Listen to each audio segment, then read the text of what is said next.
Sobra decirlo, Guillermo, es un honor para mí que te hayas venido desde Madrid con una agenda tan apretada, con esa accesibilidad, con esa capacidad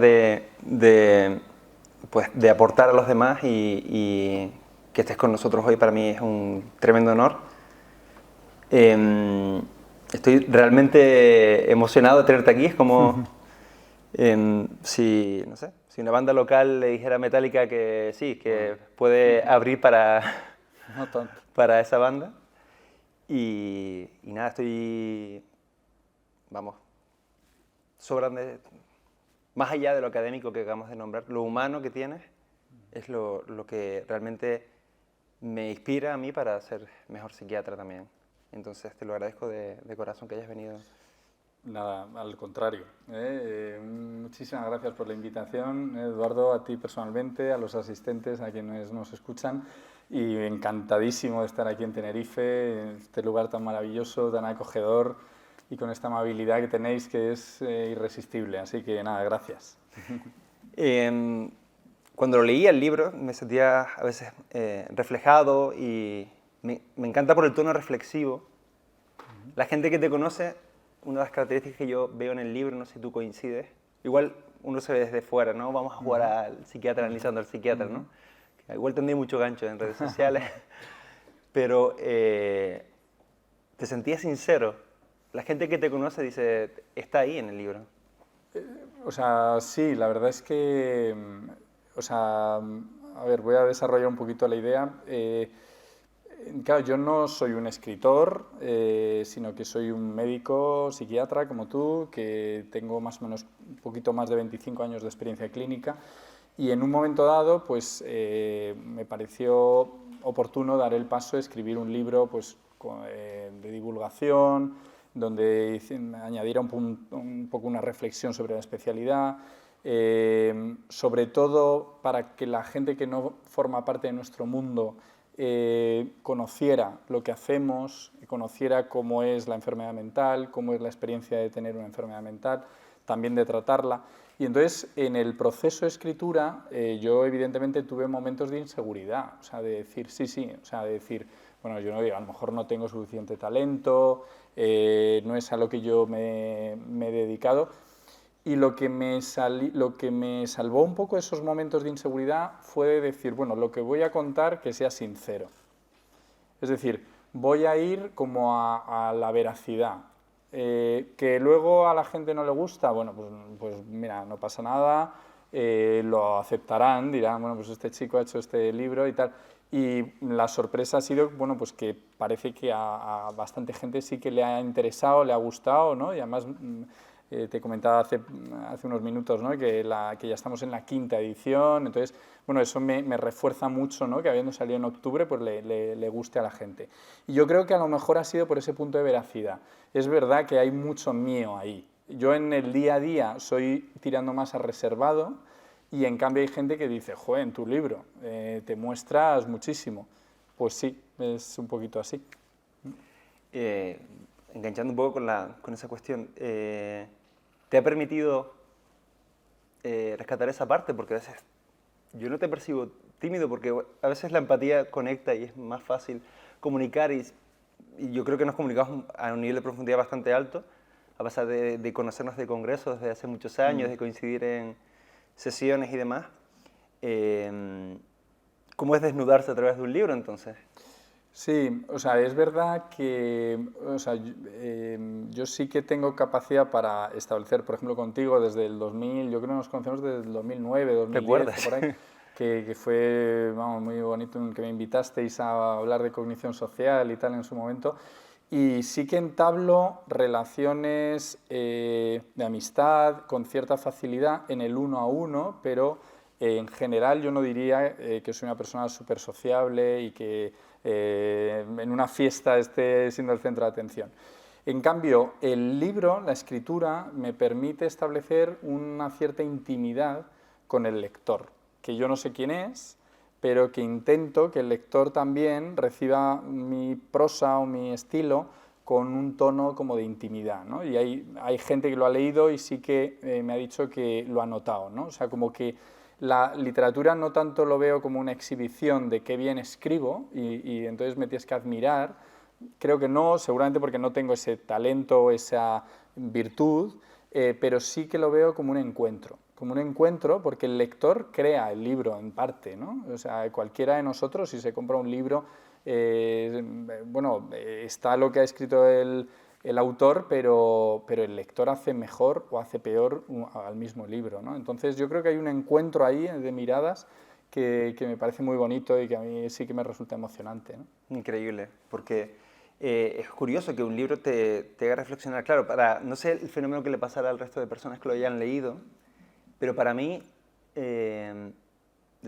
claro, soy psiquiatra, igual estoy todavía más conectado, pero ¿cómo he recibido otras personas que no sean especialistas de salud mental a nivel divulgativo? Pues ha sido muy interesante, ¿no? Además, claro, es un libro que no está pensado, pues eso, para un profesor de instituto, para un economista, para un abogado, ¿no? Entonces, el feedback que he recibido ha sido enormemente diverso, ¿no?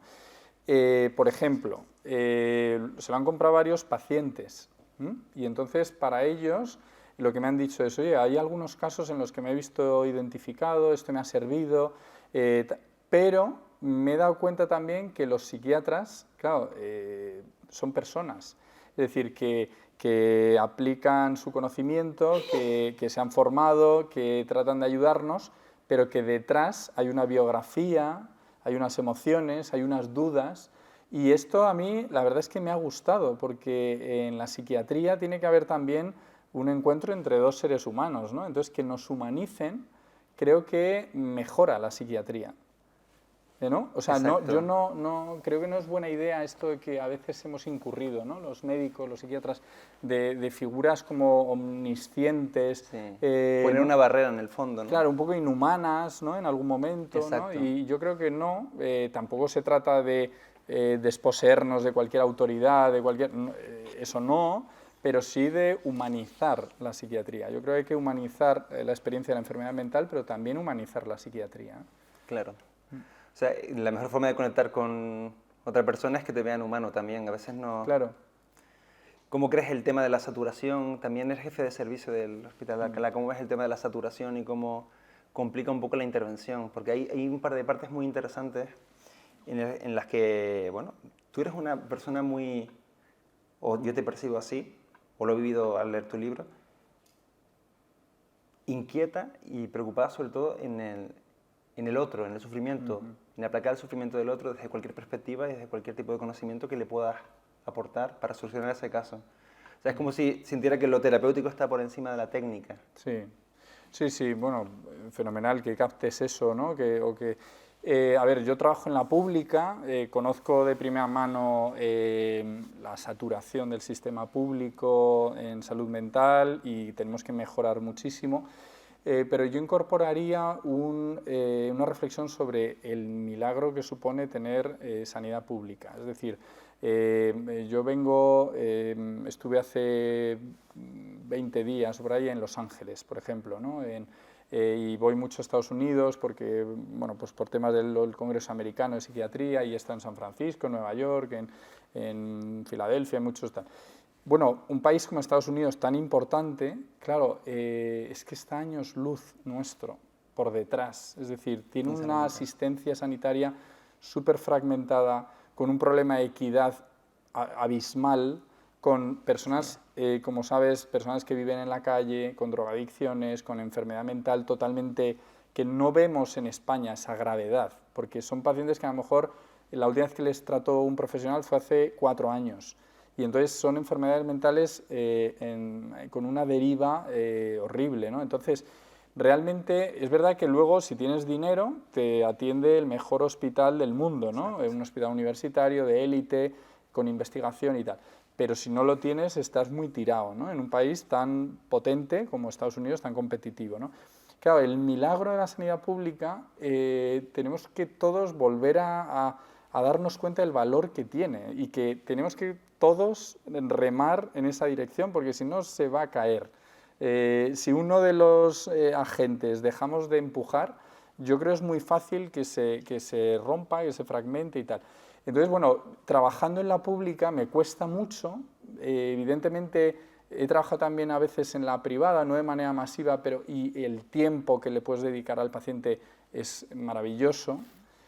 Y de hecho he disfrutado de la atención en la privada, ¿no? Y los pacientes lo agradecen mucho cuando les dedicas más tiempo, ¿no? O sea, en cambio en la pública estás siempre con la presión de, bueno, dar de alta, mirar el reloj, la sala de espera, entonces eso condiciona un poco el tipo de atención que le puedes dar. Pero, y ya concluyo, también me parece bonito el luchar por este ideal, ¿no? Que no sé si sabremos mantener, pero que es un ideal, yo creo, de la civilización, el tener una sanidad gratuita y universal. Es estupendo cuando fuiste al Senado y una de las ideas que yo tenía tejidas, hasta me corrigió la del PP y me dijo, Guillermo Lagro dijo eso, pero lo puso por fases. El tema de la terapia grupal como una fórmula para intentar salvar a través del vínculo de los que se llaman factores terapéuticos comunes, de terapia grupal, como una forma de dar un primer nivel de asistencia a lo que...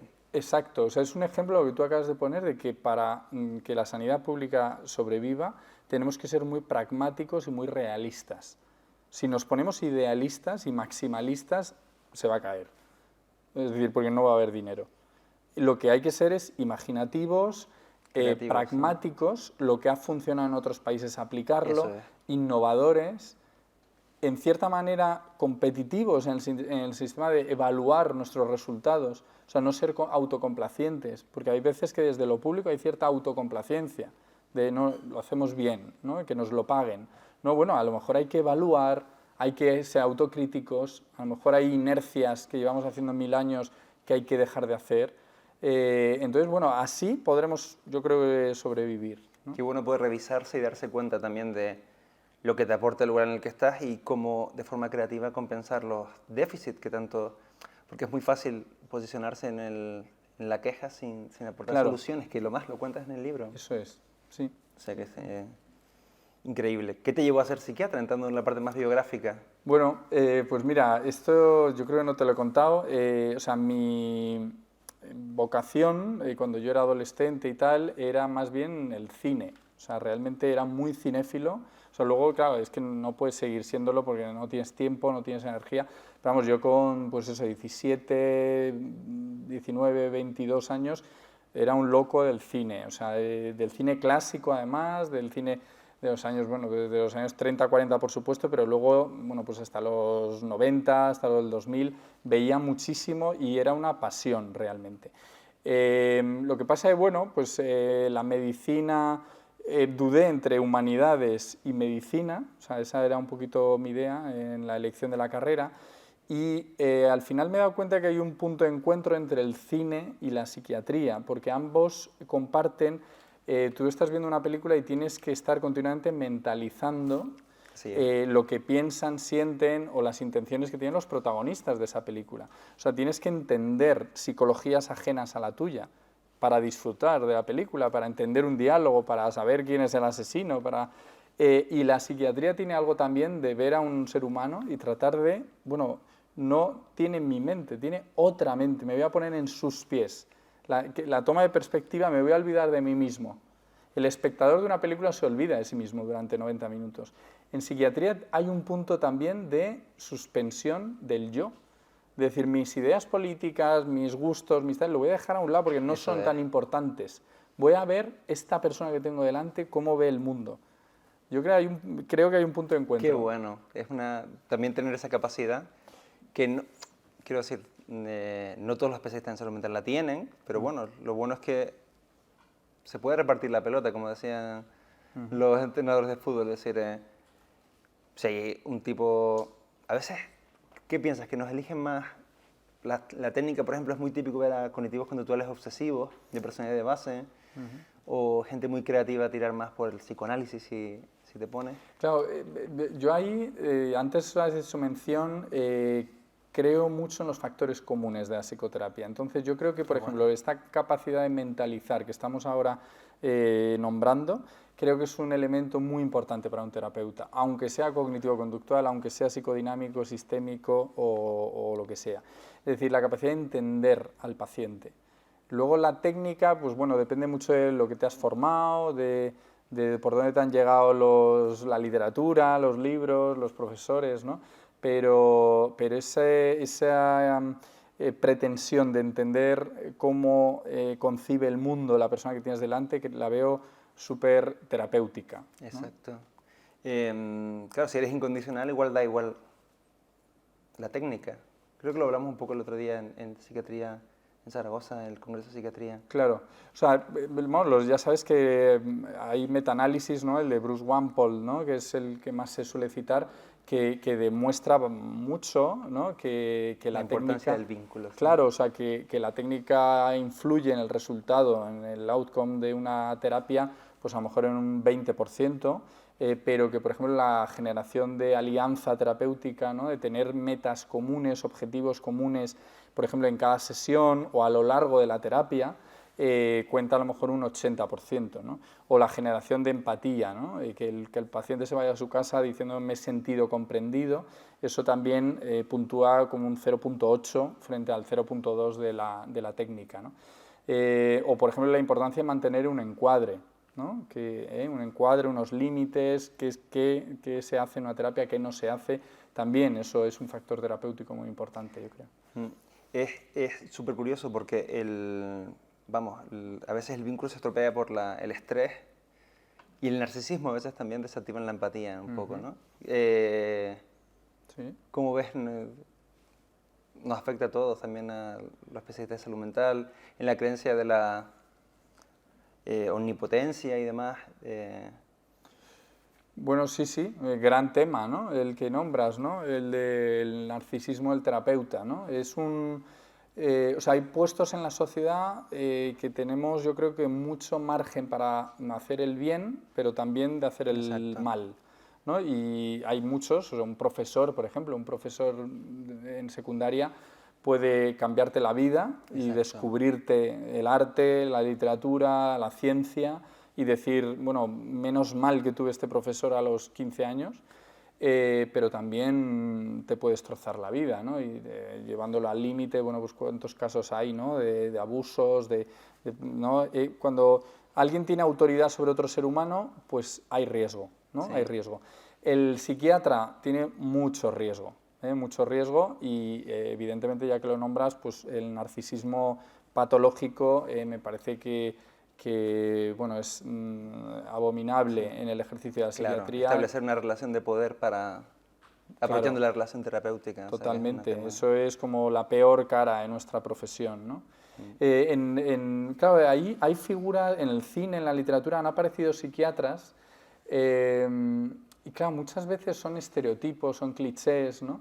Y yo hay veces que también, en el libro que ponía viñetas, ¿no? De películas, de libros y tal, también lo que quería es, espero que tengan una mirada desestigmatizarnos. Claro, desestigmatizarnos a nosotros también.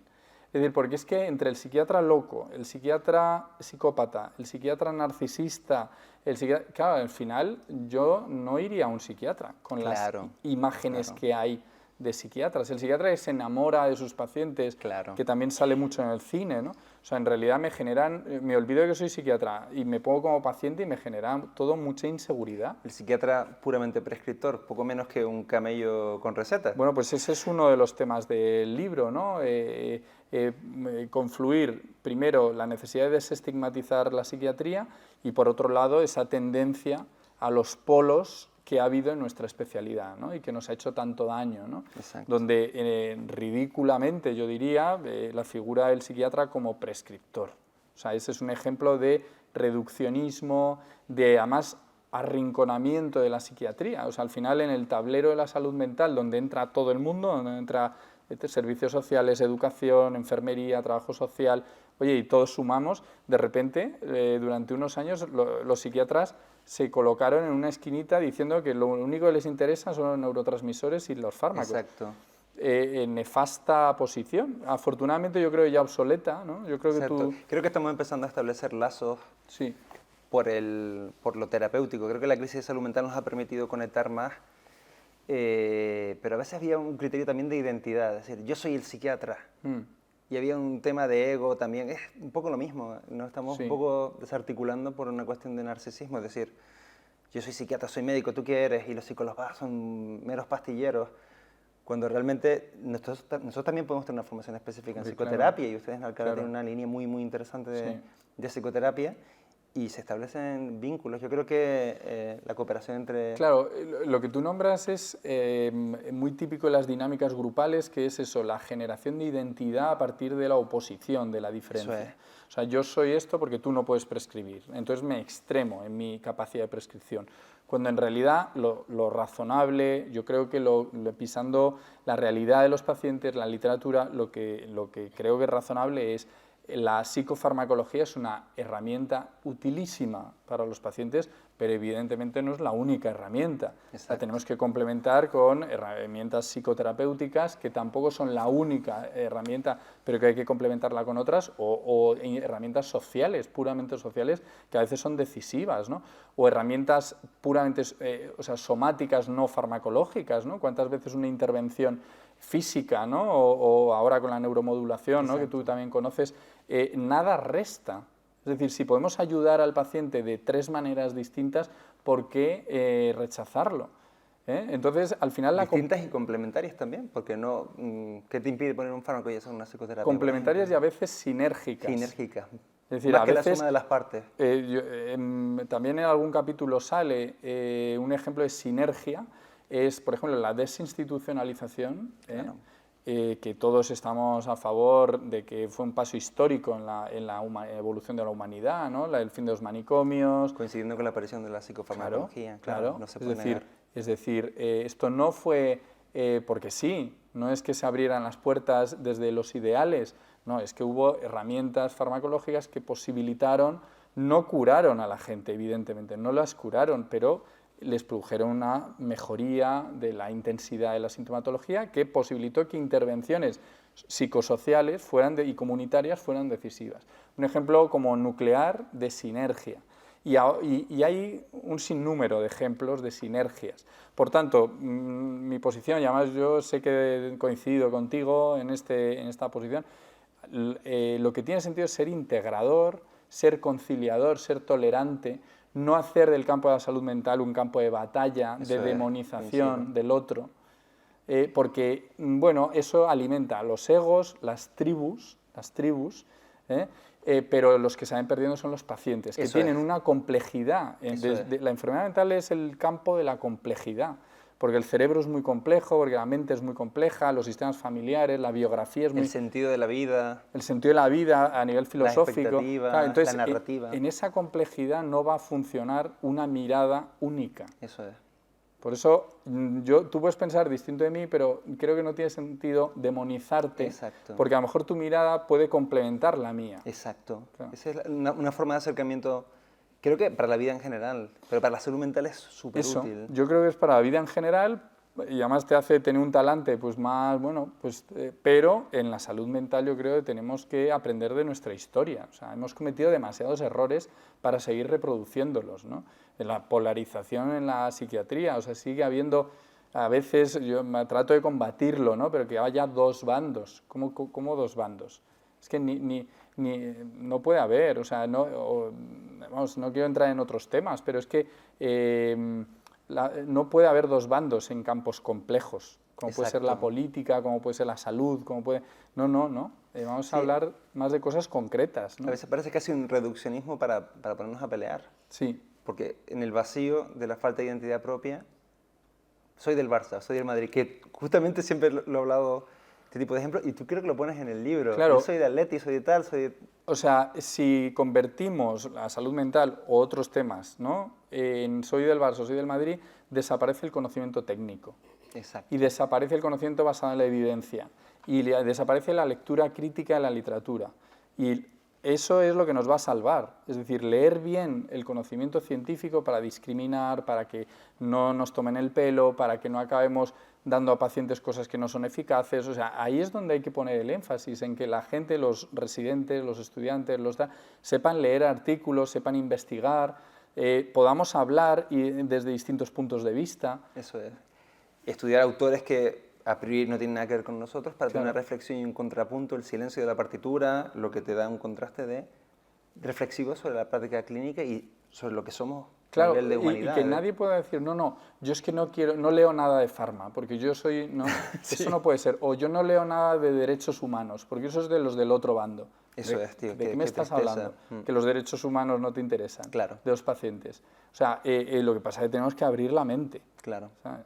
Totalmente. Hay un pequeño capítulo de antipsiquiatría, si quieres lo pasamos por alto para no entrar en polémicas, pero Bueno, lo yo haces creo que muy no es bien. polémico, vamos. De hecho, lo haces muy bien, porque justamente estamos hablando de esto. O sea, yo, vamos, en resumidas, y lo resumo en medio minuto, o sea, yo creo que la antipsiquiatría ayudó mucho a la psiquiatría. Eso es, lo explicas Es muy decir, bien. es un momento de la historia donde, bueno, menos mal que apareció un movimiento llamado Revolucionario, antipsiquiatría, sí. donde, bueno, puso en jaque el régimen anterior, el régimen manicomial, donde el psiquiatra tenía una autoridad suprema, donde, bueno, pues cumplió una función histórica y grandes pensadores de la psiquiatría provienen del campo de la antipsiquiatría. Eso es decir, no hay que tener una visión a ver, muy simplona de que Exacto. los buenos y los antipsiquiatras, Eso no, es. la antipsiquiatría hay que incorporarla a nuestro pensamiento.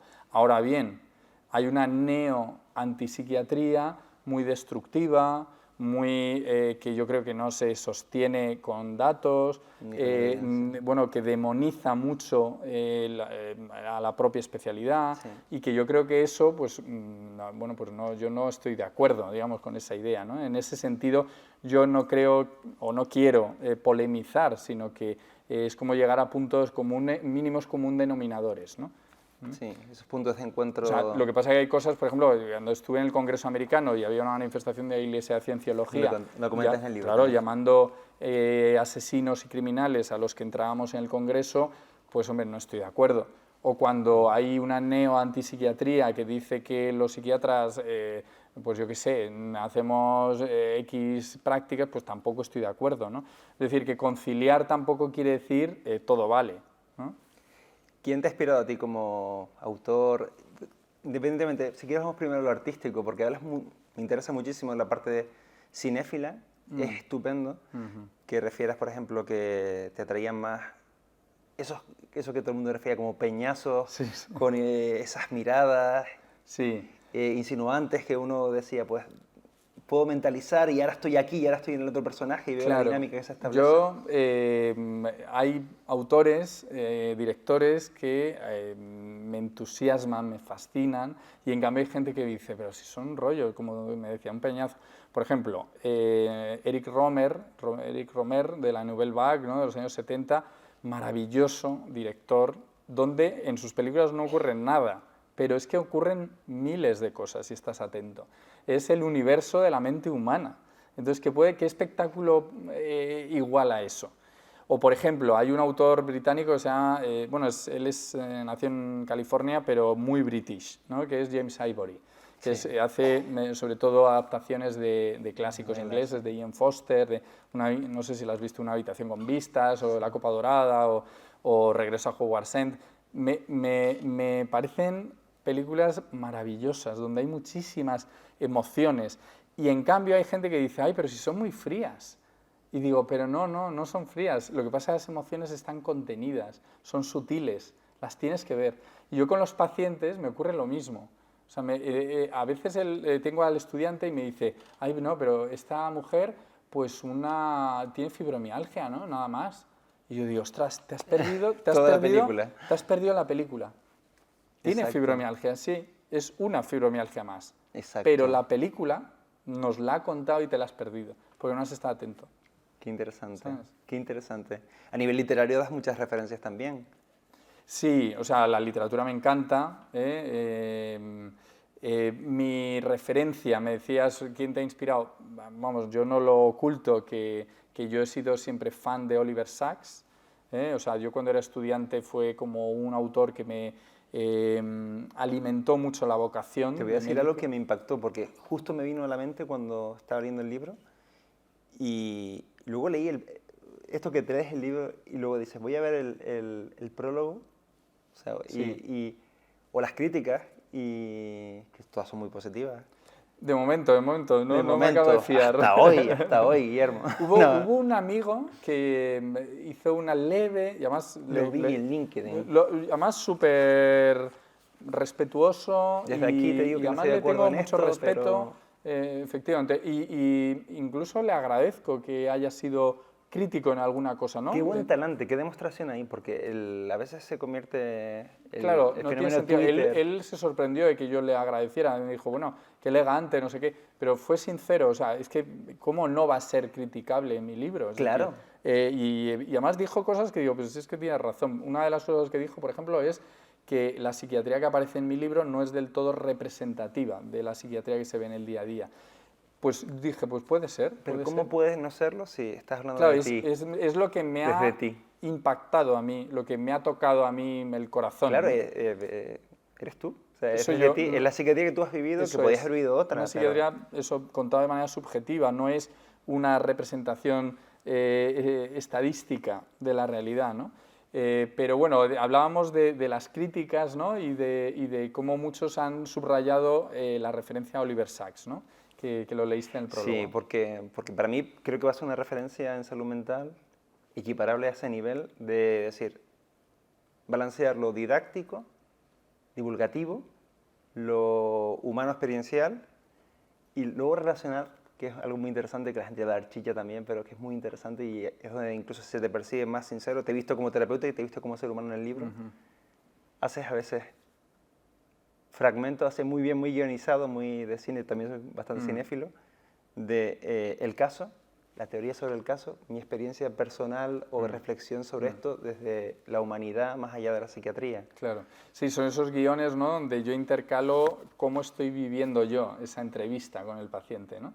Que eso algún lector me lo ha destacado como, bueno, que tiene un punto incluso, en algún caso, como gracioso, ¿no? De cómo se intercambian frases, ¿no? Entre el psiquiatra y el paciente, pero el psiquiatra por dentro también está pensando cosas, o sea, está diciendo, anda, esto no me lo esperaba, esto aquí me saca de mis casillas, esto me enfada, ¿no? Y entonces yo creo que eso es Abrir tu interesante. mente Eso a es abrir al lector lo que estoy la pensando en puerta. el momento de hacer la intervención, porque el paciente también nos analiza a nosotros. Claro, claro, es un juego de mentalizaciones, ¿no? En varias direcciones y es interesante.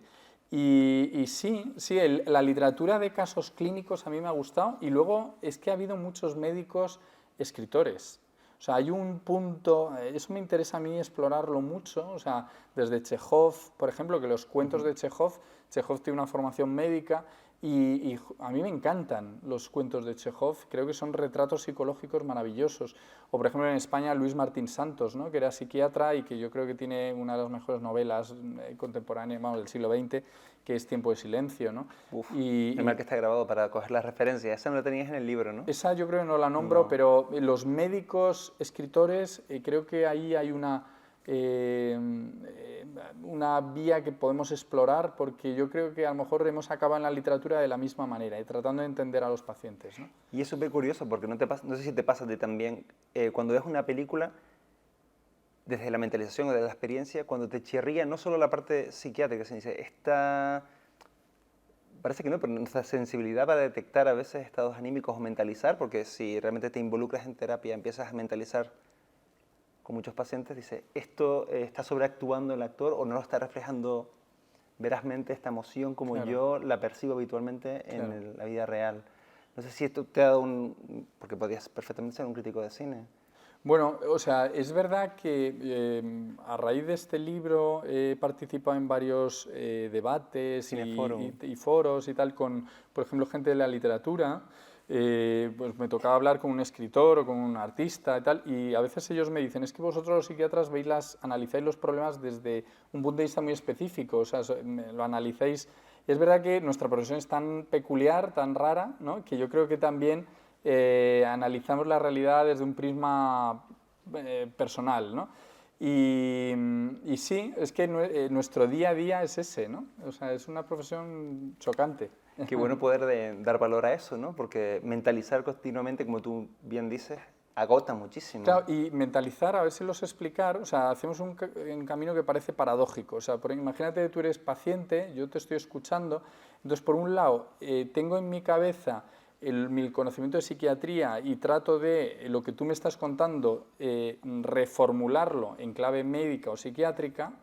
Es decir, acabo, por ejemplo, concluyendo que, bueno, pues este chico tiene, yo qué sé, una depresión con determinados síntomas, no sé qué, pero por otro lado, la historia idiosincrática, única, genuina del paciente no la quiero perder. Entonces es como a dos niveles, y no hay que quedarse solo con el primero, porque es empobrecedor, pero solo con el segundo sería una locura, no podríamos diagnosticar, no podríamos tratar tampoco. Exacto. Entonces es como hilvanar esos dos niveles, me parece un arte difícil, ¿no? Yo no sé si a veces... En el libro, por ejemplo, yo soy bastante autocrítico, ya sale que yo no creo que siempre lo haga bien, o en muchos de los casos que he puesto no son los... Qué bueno, eso es una de las cosas que engancha también, decir, oye, que soy un ser humano, o sea, ¿puedo fallar? Yo meto la pata mucho... y aprendes desde la, yo lo he hecho, desde la humildad. Lo he hecho. Yo hay veces que digo, ostras, qué mal lo hice con esta paciente, qué mal, o sea, no presté atención, o sea, ¿cómo no? O sea, no me parece una buena idea poner mis casos claro. Maravillosos, sino, bueno, la realidad. Interesante. Y luego hay una implicación personal con el paciente que es admirable, es decir, yo también hago domiciliarias, pero la domiciliaria en contexto público-privado, ¿cómo las hacías? Hablas un poco de... Esa es una pregunta. El caso del trastorno de acumulación, que yo fui a su casa y además fue como una visita domiciliaria muy especial, porque el paciente no había dejado pasar a nadie de su entorno, le daba muchísima vergüenza abrir la puerta a esa casa llena de objetos. Entonces, bueno, pues es verdad que es un capítulo muy de domiciliaria, ¿no? Muy de... pero bueno, en la privada yo creo que dan más... O sea, algunos de los casos que cuento son de mi paso en la privada, yo creo que 2 de los que cuento, por el tiempo y la duración de la terapia, ¿no? Donde conoces al paciente perfectísimamente, ¿no? No tienes las constricciones estas que hablábamos de la pública, ¿no? Y luego lo de la implicación con el paciente, claro, acabo, como sabes, hablando de un caso familiar, ¿no? De mi padre, ¿no? Que tuvo un cuadro depresivo, y quería que el último caso fuera ese, para demostrar que cualquiera de mis pacientes previos podía haber sido un familiar mío, ¿no? Entonces no puedo utilizar un distinto rasero, ¿no? No puedo interesarme menos por otra persona que por alguien que me implique familiarmente. Qué interesante, porque quería huir del morbo y dejarlo para mayor profundidad de la conversación, pero cuando hablas del caso de tu padre, es un tema precioso, bueno, quiero decir. O sea, yo traté de que no hubiera nada de morbo, sino que, bueno, mi padre falleció en el 2012 y era, bueno, la historia así contada muy brevemente, pues era un catedrático de física. Esta mañana veía la estatua Blas Cabrera, ¿no? Un gran canario, el padre de la física en España, y me acordaba de mi padre, ¿no? Que era, además, un familiar de Blas Cabrera, fue su profesor. Y tengo libros de Blas Cabrera en mi casa de cuando era pequeño. Y entonces mi padre era un catedrático, bueno, pues era muy listo. Los hijos no hemos heredado no heredamos esa gran capacidad. Y no, de verdad, ¿eh? O sea, no. Sabía que iba a interrumpir, ¿no? Estabas mentalizando. Entonces, lo que te iba a decir, que en un momento dado, o sea, una persona con una capacidad intelectual enorme, bueno, se bloqueó, o sea, no podía dar clase, nos lo contaba en la intimidad, mañana tengo que dar clase a los alumnos de primero y no puedo. O sea, fue esas depresiones que tú estarás ya harto de ver, que son depresiones sin tristeza o con menos tristeza, pero más con apáticas, vacío, bloqueo cognitivo, con introversión. Eso es, como una pérdida con ansiedad también, o sea, como una disminución del sentido de competencia, ¿no? Y es muy doloroso en personas, ¿no? Y bueno, y mi padre afortunadamente cayó en buenas manos de un buen psiquiatra. La verdad es que yo le estoy enormemente agradecido a esa persona, y mejoró. Y fue sobre todo, en este caso, hay de todo tipo, pero en el caso de mi padre fue farmacológicamente, fue una buena decisión farmacológica lo que le hizo remontar, ¿no? Seguramente una depresión muy, muy melancólica, muy endógena, y eso me sirvió también en mi vocación de psiquiatra. Esto fue cuando yo estaba en segundo de medicina, y fue un elemento más en esta carrera para acabar siendo psiquiatra, ¿no? Qué curioso, ¿eh? Porque también en segundo de medicina me pasó un caso parecido con un familiar. Sí. Y cambié un poco de la perspectiva de ser cirujano con mi padre a querer ser psiquiatra. Sí. ¿Y también fue un caso de éxito, de que el paciente mejoró? Fue un caso de intentar pedir ayuda para ese familiar y ver que la propia familia, estamos hablando hace 20, 25 años, decía, no entendemos, se ha vuelto débil. Claro. Y tengo la suerte de tener una familia muy empática, de no entender lo que está pasando y que nadie divulgara. Yo creo que también, ahora analizando la posteriori, creo que es una de las... lo que ha hecho... hay gente que dice que busco la comercialidad a través de la divulgación, pero la divulgación es muy importante para que un familiar sepa entender lo que es una depresión endógena de una reactiva, que todavía tenemos gente que no los distingue y puede generar confusión, que yo creo que también lo refleja en el Hombre, libro. o sea, de esto se trata, o sea, la divulgación no es afán de protagonismo, ni es, como dices, sino que hay una labor social, es decir, para disminuir el estigma, para disminuir la vergüenza, para disminuir la ignorancia. O sea, yo a veces lo nombro en mi entorno familiar, que es gente muy formada, muy tal, a veces en las conversaciones familiares es que no tenéis ni idea de lo que es esquizofrenia, es que me estáis diciendo, ostras, y son gente universitaria, tal. O sea, yo veo que hay que formar a la población y solo se hace a través de la divulgación, y divulgación que sea rigurosa y que sea eficaz. Y para eso, vamos, que tú hagas divulgación, me parece una muy buena noticia, es decir, porque llegarás a esos rincones, ¿no? La gente te escuchará. Qué curioso cuando, si me permites contarlo, cuando me pusiste, Eduardo, imagínate, oye, que me encanta lo que haces, tío, y me haría mucha ilusión poder mandarte mi libro. Sí, sí, sí, sí. No sé si te acuerdas de mí, me dijiste, pero, Sí. pero te sigo y quiero mandarte mi libro, sería un honor para mí que lo leyeras. Sí, sí. Y yo diciendo, pero el honor es mío, ¿sabes? No, o sea, vamos, nos conocíamos, pero yo en estos años pues veía toda tu actividad, ¿no? O sea, que estando aquí, no estando en Madrid ni en Barcelona, pero bueno, se nota que eres muy activo, que muy echado para adelante y que lideras además muchos grupos, ¿no? Hay mucha gente que te sigue, ¿no? Desde lo asociativo, desde las sociedades científicas, entonces, bueno, pues desde la humildad también, ¿no? Yo creo que la humildad es importante, o sea, haber escrito un libro o ser profesor en la universidad o no sé qué, no te hace ser más. Entonces, bueno, pues desde la humildad pues dije, oye, pues ojalá le guste el libro y mira... maravilloso, de verdad, buena... maravilloso. Que una cosa que destaca es la cultura sobre la salud mental y cómo en una sociedad de consumismo, de gratificación instantánea, a veces confundimos la baja tolerancia de frustración con depresión o creamos justo lo contrario de lo que teníamos antes, una identidad en la bajada del estigma a la salud mental, buscar una identidad a través de diagnóstico. Exacto, esa es un poco la síntesis. O sea, la idea, nosotros teníamos un reto que es disminuir el estigma de los trastornos mentales y que se hablara de trastorno mental, que la gente conociera lo que es tener una esquizofrenia, un trastorno bipolar, un TOC, tal. A partir de la pandemia hay el boom de la salud mental, donde nosotros hemos sido espectadores, ¿no? Y decíamos, bueno, pues ahora es el momento, ¿no? Y en cambio no ha ocurrido. Es decir, ha habido un boom de ansiedad, de depresión, de insomnio y de los malestares de la vida. De esto se ha hablado en todos lados, bien, mal, con más rigor, con menos rigor, pero lo ha copado todo, es decir, ha entrado en la agenda de la salud mental, ese concepto salud mental, ¿no? Los influencers hablan de su salud mental, un presentador, una actriz habla de sus problemas de salud mental, pero es verdad que los trastornos mentales graves siguen ahí arrinconados, es decir, uno tiene un hermano con esquizofrenia y yo creo que hoy lo sigue ocultando en general. Sí, ahí tienes razón. No hemos hecho avances significativos en la lucha contra el estigma del trastorno mental grave. Es decir, yo creo que ha sido un boom de la salud mental incompleto, imperfecto, ¿no?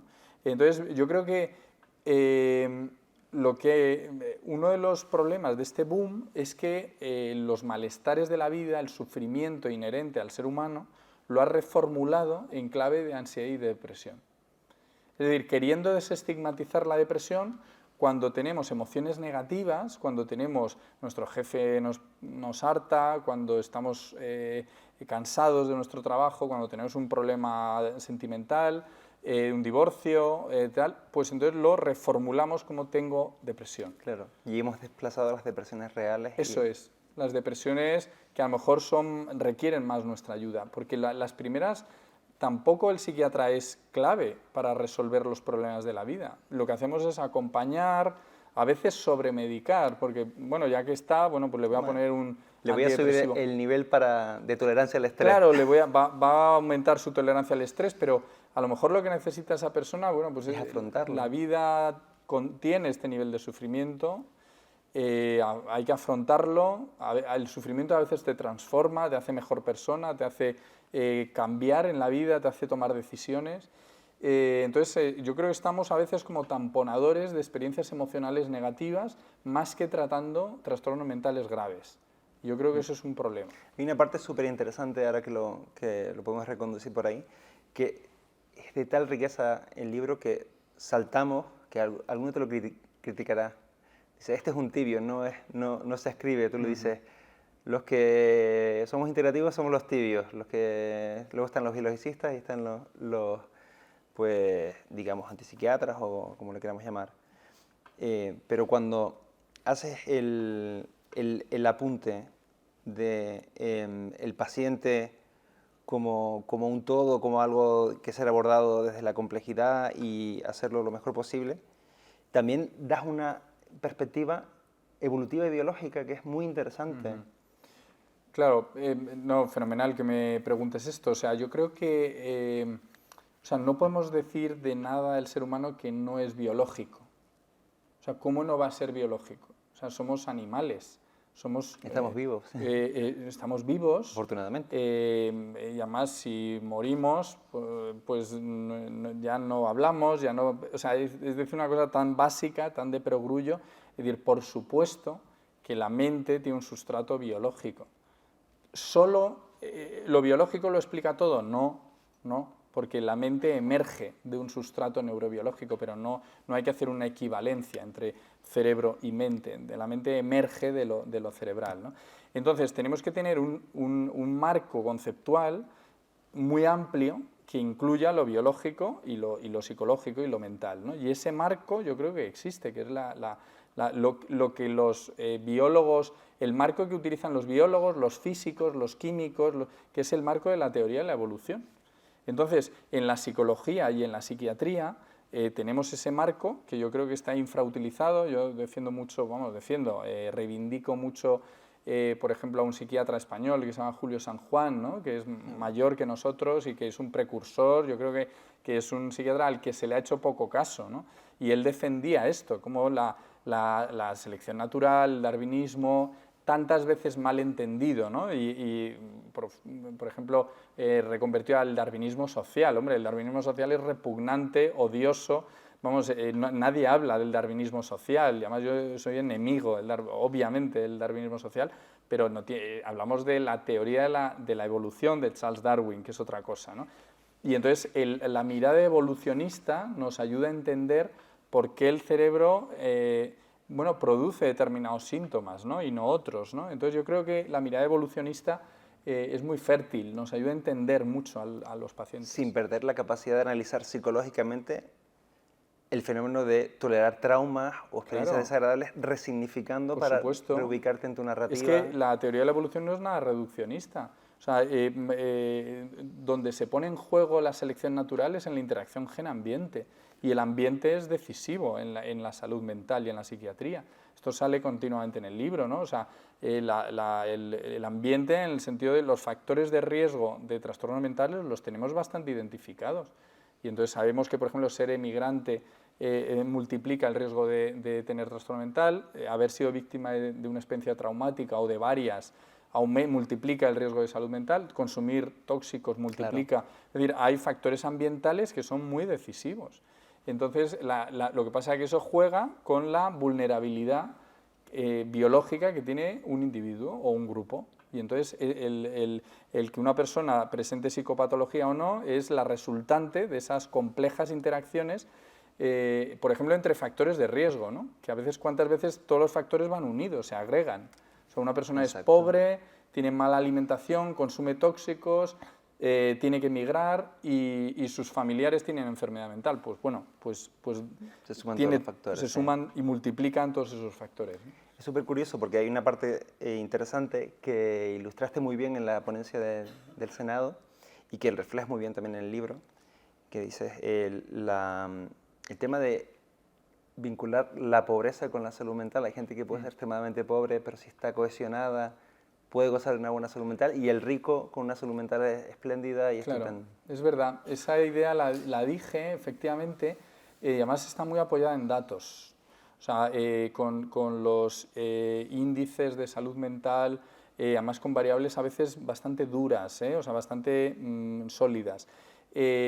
Países con un PIB y una renta per cápita alto, superior a España, tienen cifras de trastorno mental más altos a veces, y en cambio otros países no. Es decir, ¿ser pobre es un factor de riesgo? Yo creo que sí, porque a veces va asociado a exclusión, a inmigración, a falta de acceso a servicios de salud, a mala alimentación, tal. Sí, pero no es el único factor, no hay que hacer una equivalencia, Claro. es demasiado simplón. A veces se hace, en clave ideológica además. Sí. Es pobreza es igual a mala salud mental, y entonces hago una linealidad. Los datos indican que no, que en Francia, por ejemplo, tiene unas cifras de depresión y ansiedad que no se explican únicamente a través de la pobreza. Claro, También. de hecho lo matizas muy bien. Digo, mientras tengamos nuestra capacidad de sobrevivir a través de lo básico, mientras no sea una extrema pobreza que Claro, nos lleve claro. a que estemos constantemente en estrés continuo respecto al entorno, Eso es. pues la cohesión nos puede salvar. Eso es, o sea, lo que tú dices de unos niveles básicos, ¿no? Yo creo que eso es fundamental. Si no llegas, es verdad que es un factor de riesgo muy importante. Y luego el tema de las expectativas. O sea, yo puedo tener X renta y decir, bueno, con esto se puede ser razonablemente feliz, o puedo estar enormemente insatisfecho porque, por ejemplo, tú tienes un poco más que yo y entonces me resulta insoportable. O sea, cuando determinados países en vías de desarrollo vemos que cae su salud mental, muchas veces es cuando adoptan estilos de vida que no son propios de los que ellos han tenido durante mucho tiempo. O sea, es como, no, es que, claro, están jugando a otro juego, donde ellos se sienten inferiores y donde se sienten que no van a llegar al ideal que tienen en la cabeza. En cambio, determinadas formas de vida nos parecerían a nosotros envidiables en cuanto al grado de cohesión, de afrontamiento de los problemas, de sentido de la vida, de propósito. Y en ese sentido tenemos que aprender nosotros de ellos, no ellos de nosotros. Que a veces los occidentales pensamos que todos tienen que imitar nuestro estilo de vida. O sea, a lo mejor hay que darle una vuelta y nosotros aprender de otras culturas, ¿no? Sí, de hecho, bueno, también mencionas el mindfulness como una herramienta terapéutica potente, claro, y tenemos amigos en común sobre la adopción digamos, que ya hay investigación neurocientífica sobre ello, el mindfulness como herramienta terapéutica muy potente. Respecto al concepto de las expectativas, la confusión, no sé si coincides ahí conmigo o no, entre felicidad y salud mental, que no es exactamente lo mismo. También quiero que nombres algo en el Tiene libro. mucho que ver, ¿no? Esto que hablábamos a nivel poblacional, grupal, a nivel individual. O sea, el auge del concepto de felicidad, o sea, que tenemos que aspirar todos a la felicidad, genera problemas de salud mental. Yo creo que se puede afirmar, o sea, creo que es así.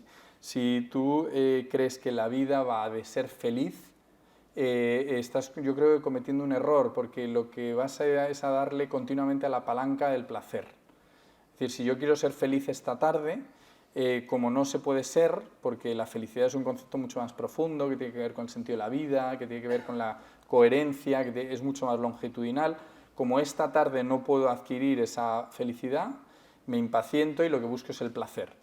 Entonces busco el placer, bueno, pues con lo que me dé a mi placer, ¿no? Y entonces darle a esa palanca me mete en muchas adicciones. Y las adicciones es el peor, el peor acompañante para conseguir la felicidad. Entonces al final, buscando lo uno, encuentro lo opuesto. Ese es un poco mi análisis en cuanto a la felicidad y la salud mental, ¿no?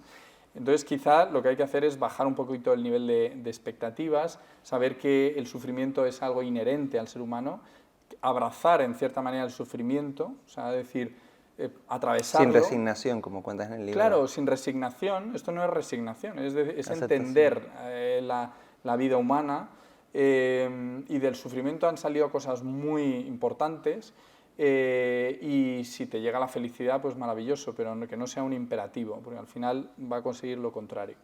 Sí, además estar siempre en el estado de euforia y subidón aplaca, no quiero ponerme técnico, el down regulation, ¿no? Claro, sí, claro. ya llega un punto de saturación Exacto. en el que ya no percibes Exacto. la gratificación. Bueno, esto en los pacientes, ¿no?, que tienen abuso o dependencia de cocaína, es lo que les ocurre. O sea, tienen un pasaporte hacia la depresión crónica. Eso es. Porque tienen tanto pico, tú lo has llamado, que hay una deplección de receptores que se saturan, y entonces hay un mecanismo biológico de autorregulación. Y entonces dices, bueno, va a tener una deplección, va a tener se va a quedar vacío esta persona, ¿no?, de tanto darle al pico de la euforia, ¿no? Sí, ¿crees que eso nos ha pasado con los adolescentes y la tecnología, por ejemplo? Bueno, hay que tener mucho cuidado, y yo el primero, ¿no? Por ejemplo, cómo el móvil puede ser una adicción. O sea, tenemos un rato de sosiego y no lo toleramos, en vez de estar tranquilamente, ¿no? O sea, en vez de pasear por la ciudad viendo cómo son las calles, viendo a quién tenemos delante, no, ya nos aburrimos. Y entonces a ver el móvil, y a veces en el móvil miramos algo importante, pero ¿cuántas veces nada importante? O sea, algo prescindible. No tenemos como una disciplina de no, venga, no nos alienemos con el móvil, ¿no? Porque el móvil está entreteniendo continuamente, ¿no? El scroll infinito, te da. Pero eso no lo necesitamos, ¿no? Yo creo que ahora lo heroico y lo elegante, yo creo, es saber apagar el móvil. Cuando alguien, no sé si que alguien cena contigo y no consulta el móvil, eso es ya maravilloso. O sea, porque ha decidido durante 50 minutos no prestar atención a Twitter o a Instagram. ¿Alguien ha estado mirando el móvil en la sesión? Jo, ¿cuántas veces en las charlas, ¿no? Y yo, de verdad que hablo desde la autoculpa, ya estamos que no... me aburro un poco, pues le escucho pero miro el móvil. Entonces ya le escuchas de otra manera, le escuchas con una prevención. Los estudiantes en la facultad, yo doy clase en primero, en quinto, en sexto, y ya están con el portátil, y entonces, bueno, van minimizando, te escuchan, pero en cuanto profundizas un poco en la explicación, ya están con una multitarea, y claro, eso baja mucho el nivel intelectual del alumno. Así es. Es súper curioso porque todos fantaseamos, sobre todo los funcionarios, el tema del COVID. ¿Cuál sería mi paraíso antes del COVID? Pues igual, lo ideal sería tener un buen sostén económico, tocar la guitarra, ver todas las películas de Netflix y comer. Y sin embargo, la pandemia, cuando llevamos 2-3 semanas, la gente digo, no sé qué me pasa, no estoy disfrutando de la... Y también está cambiando incluso la narrativa en el cine, yo creo, porque estamos tan acostumbrados al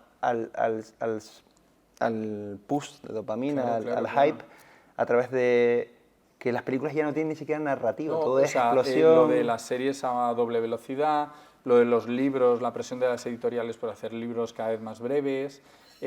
Claro que sí, hay un movimiento porque hay una crisis atencional, Eso hay una crisis de la capacidad de profundizar. Por eso yo, sinceramente, es verdad, dar consejos pues, es un poco absurdo porque es como, bueno, no sé quién para dar consejos, pero quizá el ser capaz, por ejemplo, de leer un buen libro, ¿no? O sea, un libro de 300 páginas y leerlo disfrutando, profundizando, tratar de entender lo que ha querido el autor, ¿no? O sea, y eso ya creo que te va a hacer mejor persona, porque además vas a disciplinar tu capacidad atencional. No vas a estar ahí, ahora me disperso, ahora me distraigo, ahora me aburro, entonces quiero el chute de dopamina. Tómatelo con calma, date un paseo, habla con alguien, aprende a aburrirte.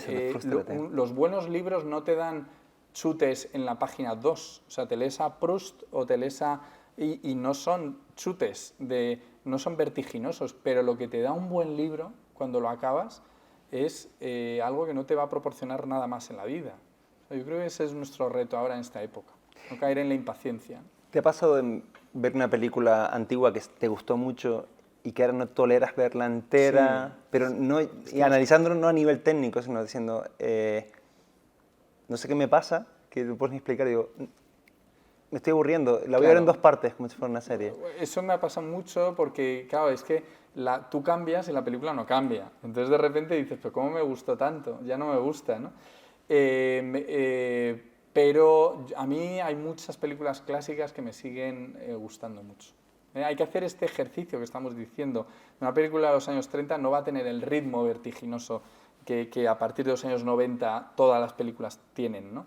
A veces algún diálogo nos puede llegar a aburrir, pero si te instalas en cómo se hacía el cine en esa época, son maravillosas. Son de una, ¿no? Sí, por ejemplo, Hitchcock, que Hitchcock, nos yo- pegamos claro. en la pandemia un buen atracón y es súper curioso porque al final sí tenías el subidón de dopamina a través de giros de guión. Hombre, Hitchcock es que hay muchos que anticiparon nuestra época, ¿no? Y Hitchcock sí que nos levantaba mucha dopamina a través del suspense, ¿no? Exacto. Yo tengo una charla empaquetada, la he dado en Madrid, en el Thyssen, por ejemplo, en el Museo Thyssen y en otros lugares, sobre Hitchcock y psiquiatría. Sí, y Muy psicopatología. interesante, No sé si- no a lo nivel sé. simbólico y a nivel también de decir, venga, ahora te pongo desde la perspectiva de ella. Claro, claro, Y ahora te claro. pongo que el espectador sea el que Claro. sepa lo que está pasando y ninguno de los dos personajes lo Claro, sepan. esa es la diferencia entre el suspense y el terror. Eso lo explica Hitchcock en su libro con Truffaut, ¿no? Sí, Que dice, entrevistas con Truffaut. una película de miedo es que Eduardo y yo estemos hablando y de repente estalle una bomba que hay debajo de esta mesa. Y entonces el espectador se asusta mucho con el ruido, el bombazo y tal. Pero el suspense es que ni Eduardo ni yo sepamos, pero el espectador sí que hay una bomba debajo de la mesa. Y entonces eso genera mucha atención, ¿no? Y Hitchcock además es que estaba fascinado por el psicoanálisis. Entonces, esa fascinación que le llevó a caricaturizarlo. No sé si te acuerdas de películas tipo Marnie la ladrona Sí. o Recuerda, o donde sale el psicoanálisis, pero sale, claro, una cosa un poco ridícula, ¿no? Muy llevada al límite del psicoanálisis, que hoy en día ya eso... Que era muy ortodoxo, pero que estaba muy de moda entre los artistas gays, Sí, ¿no? además Woody Allen también lo hegemónico expresa muy en bien. Estados Unidos en los años 50, efectivamente ortodoxo y muy interpretativo, ¿no? O sea, el psiquiatra era el que encontraba la explicación a lo que le ocurría al paciente. Pero no era tanto que el paciente se encontrara mejor, sino que el psiquiatra, que era muy listo... Era como una especie de Sherlock Holmes de la Eso conciencia. es, exacto.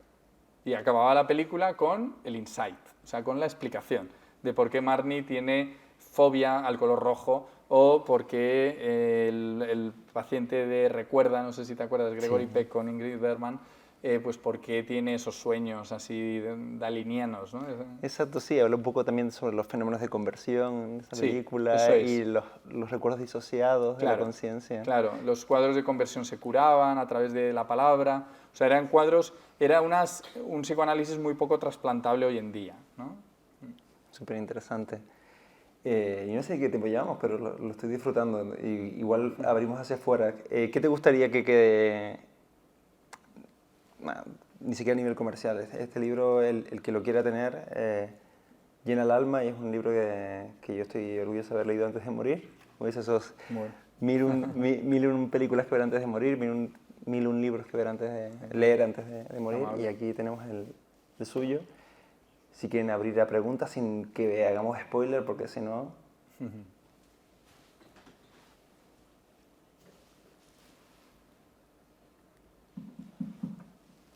Mira, Por supuesto. Sí, Él, claro.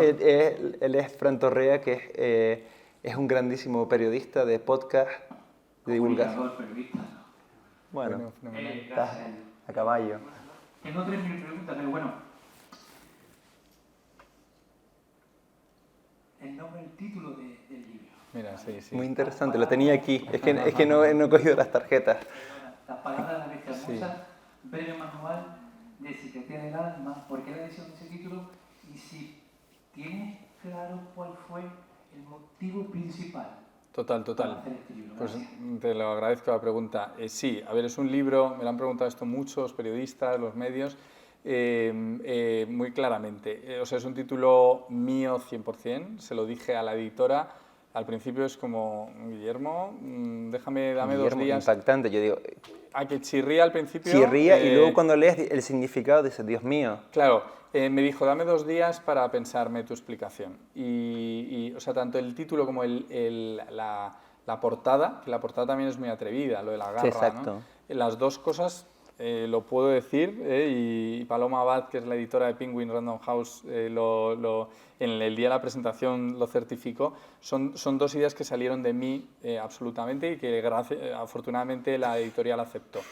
¿Por qué? A ver, yo creo que tenía que ser un libro sobre palabras, porque nuestra profesión, el gran vehículo, la gran herramienta son las palabras. Las palabras, el paciente nos cuenta su vida a través de palabras, nosotros tratamos de ayudar a través de palabras. Segundo, yo considero que la enfermedad mental, seria, grave, ¿no? Es bestial.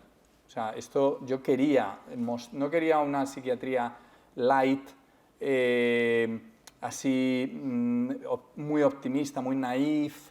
No, o sea, de verdad, tener un trastorno bipolar Es una putada. es una putada, o sea, es muy duro, ¿eh? O sea, ¿hay esperanza? Claro que hay esperanza. Pero, oye, tener un hijo de 16 años y que empiece con un cuadro maníaco o que empiece con una depresión severa, ostras, tiene algo muy destructivo y muy bestial y que es un desafío para la persona. Y sin embargo, eres optimista en el Claro, libro. o sea, pero partamos de la realidad, o sea, no vendamos la moto. O sea, es muy duro tener una enfermedad mental para el paciente y para la familia. Pero, y ya acabo un poco con lo de las palabras y de la bestia, en mi trato con los pacientes, yo he visto que en el lidiar con esa enfermedad hay elementos luminosos, hay elementos hermosos, hay elementos de superación humana, elementos de humanidad que yo me he quedado sobrecogido y que no lo he visto en personas que no han tenido esa enfermedad mental.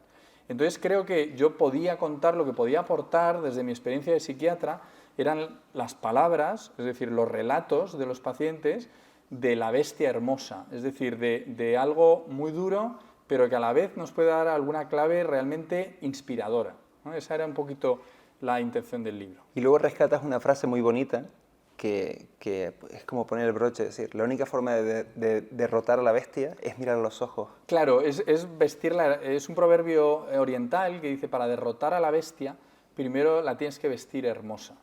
Es decir, si tú quieres derrotar a un dragón y lo infravaloras, el dragón te va a matar. Primero tienes que respetarlo y saber que es un dragón y tienes que rendirle honores. Y ahí, cuando ya realmente te das cuenta de las dimensiones que tiene, puedes acabar derrotándolo. Eso es un proverbio que a mí me parece muy, muy inspirador para nuestra profesión, ¿no? Creo que había aquí varias... Sí, hola. Hola. Hasta ahora habíamos conocido como la psiquiatría vinculada solamente al cerebro, ¿no? La mente. Está muy de moda, hay cada vez mayor divulgación de la neurociencia y hablan de los 3 centros neuronales y hay estudios que hablan sobre la comunicación que hay entre esos 3 centros neuronales, el intestino, el corazón y el cerebro, ¿no? ¿Cómo ves esto, no? Y hay otra cosa que además aparece mucho también, hay grandes comunicadores haciéndolo, que hablan de la supraconciencia, esa conciencia que está por encima de la conciencia. ¿Cómo lo ves desde tu punto de vista como experto en la materia? Vale, nada, muchísimas gracias por tu pregunta. A ver, yo creo que yo soy optimista. ¿Te acuerdas que hay un capítulo que hablo de si podemos esperar avances en psiquiatría, ¿no? Y creo que sí. De verdad creo que no estoy columpiándome. Yo creo que vamos a tener avances. ¿Y cómo creo yo que van a venir estos avances? Pues yo creo que de una manera complementaria. Por un lado, a través de la especialización, creo que es tan abrumador el campo de conocimiento de la neurociencia, de la psicología, de la sociología, que necesitamos investigadores que avancen metro a metro, ¿no? En su campo, ¿no? Pero a la vez vamos a necesitar investigadores de amplio espectro que sean capaces de integrar esos datos y darle una explicación coherente. Vamos a necesitar las dos cosas y nos va a ir mal si unos se enfrentan a otros. Así es. O sea, en fútbol, yo soy muy futbolero, aparte del cine, pues mira, el fútbol me entretiene y me gusta mucho. Claro, imagínate que todos los jugadores fueran regateadores, ¿no? También tiene que haber jugadores que sepan centrar, que abran el partido, templar que el partido. centren. Eso es, ¿no? Yo creo en ciencia necesitamos miradas complementarias. Entonces, perdona que no me quiero enrollar. la visión estratégica amplia va a ir, yo creo, de la capacidad de integrar sistemas distintos, ¿no? Por ejemplo, la neuro, psico, inmuno, endocrinología. Es decir, cómo no va a estar en relación el sistema inmune con lo psicológico, si esto lo vemos continuamente. O sea, cómo lo psicológico influye en la aparición de enfermedades. O sea, y esto no es una cuestión así irracional, ¿no? Esto te lo dicen los reumatólogos, los expertos en unidad del dolor.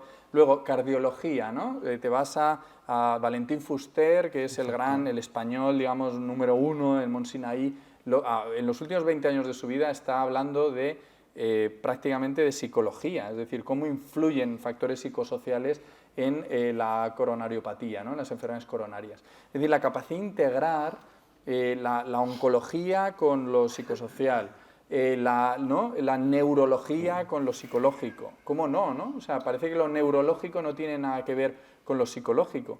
Díselo migrañoso. ¿Cuándo tiene migrañas una persona?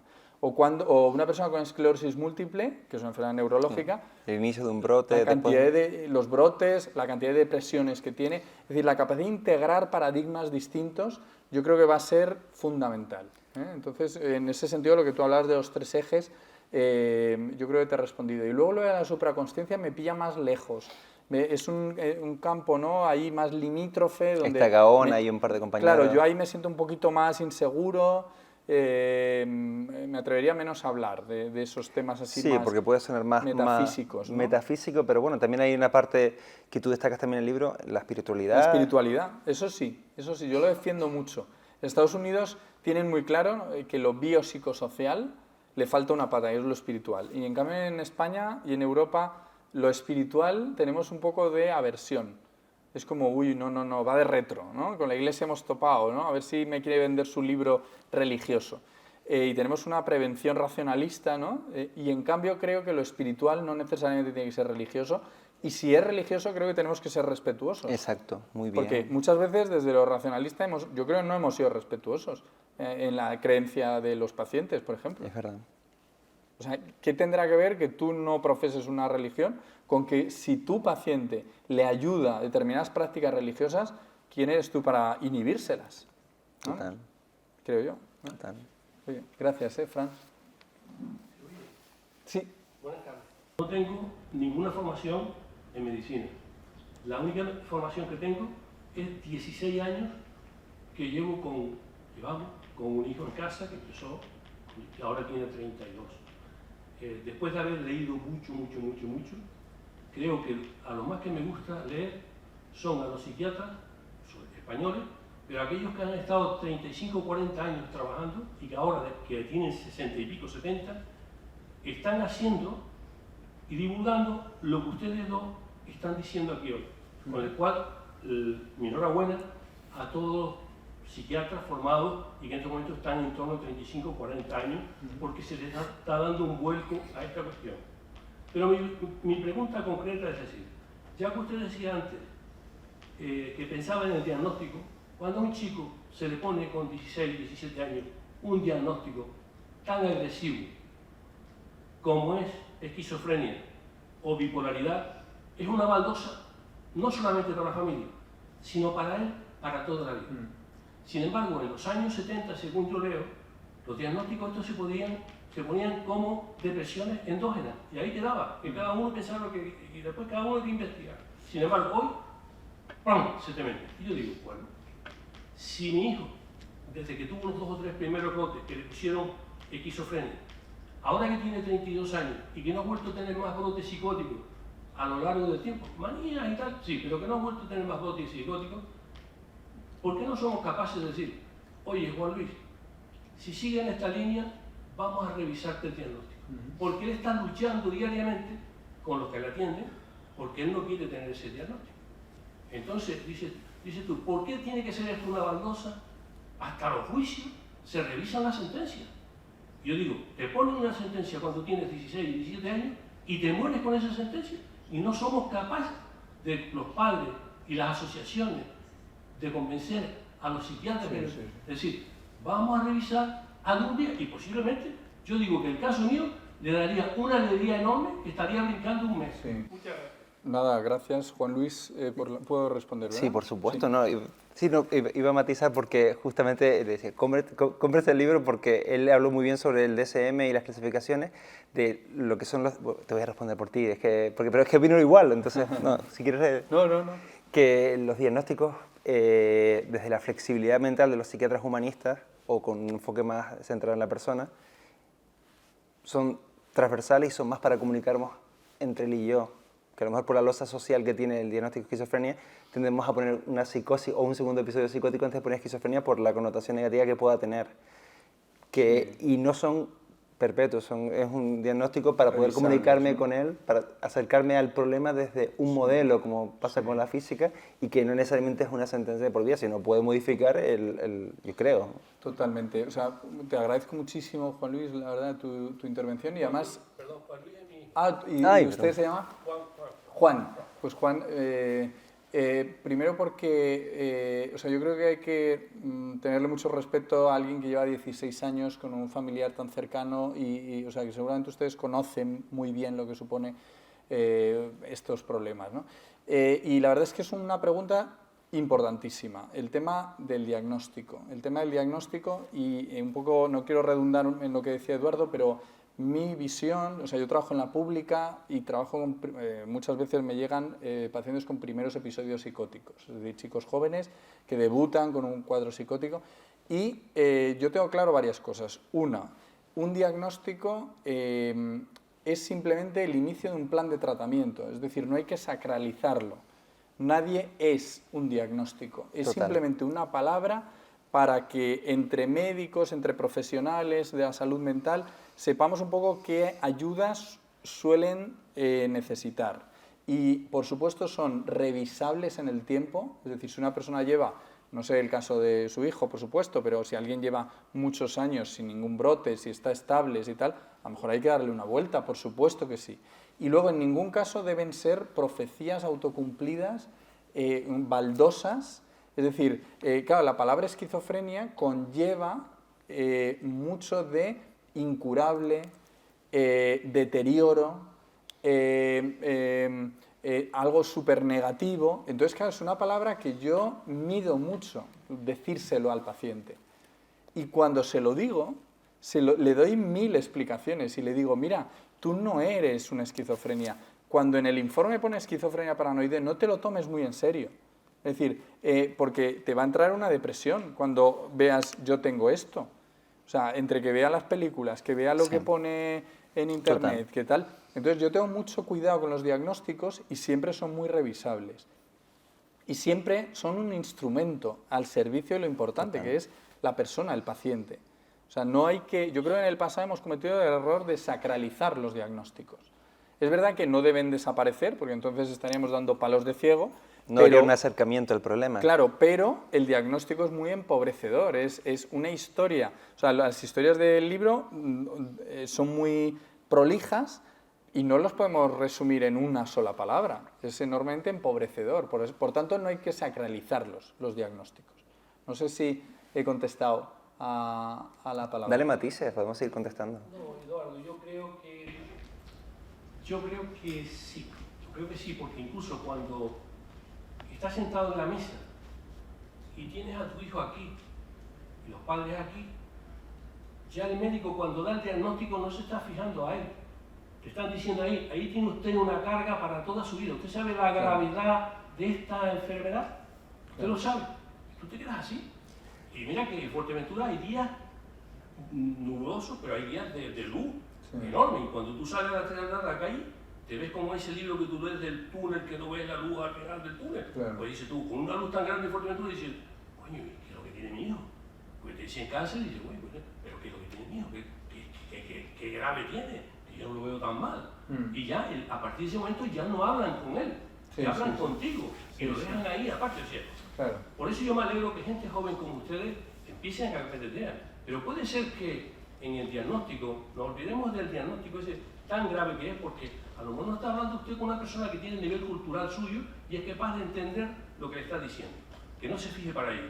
Pero puede haber a uno A elevado a -3, Sí, A sí, elevado a sí, -4, sí, sí, y sí. puede ser entre ustedes, y ahora que aquel que quiere investigar A elevado a la no sé qué tal, que lo busque, si lo quieren ver. Total. Yo creo que se ha visto en la charla. Ay, perdón. Entre ustedes, si se tienen que ustedes comunicarse con otro tipo Sí, sí. No, yo creo que yo lo he comentado casos con Guillermo y me ha dicho, tío, cuánto sufrimiento, te cuenta la historia. O sea, quiero decir, nosotros, aparte que él tiene técnica en el sentido humano, es decir, esto no es café con leche para todos, tiene una técnica terapéutica y psicoterapéutica muy importante. Es decir, él ve lo que le responde, como él muy bien dice, mentaliza, ve lo que le aporta, si el paciente quiere saber un diagnóstico, porque es una forma mejor de afrontarlo, si realmente lo que quiere es que alguien le contenga el dolor, y él tiene esa capacidad reflexiva y flexibilidad mental como para poder abordar, porque yo creo que él, no sé, estoy haciendo una interpretación, lo que tiene en la cabeza es lo terapéutico. Claro, o sea, fíjate que es muy interesante esto, porque yo a los residentes les digo, antes de decirle a alguien, tienes esquizofrenia, piénsatelo mucho. Es decir, piénsalo mucho porque cuidado con mandarle un mensaje al paciente y a la familia. O sea, que quiere decir, Juan, que usted lo que me está contando creo que es muy importante. O sea, que tenemos que tener mucho cuidado a la hora de dar diagnósticos. Y tenemos que matizar mucho y explicar qué es un diagnóstico y por eso decía yo no sacralizarlo. Y a veces incluso a mejor es no dar diagnóstico más que dar uno que sea una sentencia de muerte. O sea, totalmente de acuerdo, Juan. De verdad que me parece muy útil su aportación. Es decir, y se lo digo a los residentes. O sea, entre nosotros a lo mejor utilizaremos determinadas palabras, pero antes de decirle a una persona, ¿tienes esquizofrenia?, con la historia cultural que tiene el término esquizofrenia, piénsatelo 2 veces. A lo mejor conviene que utilices otras palabras.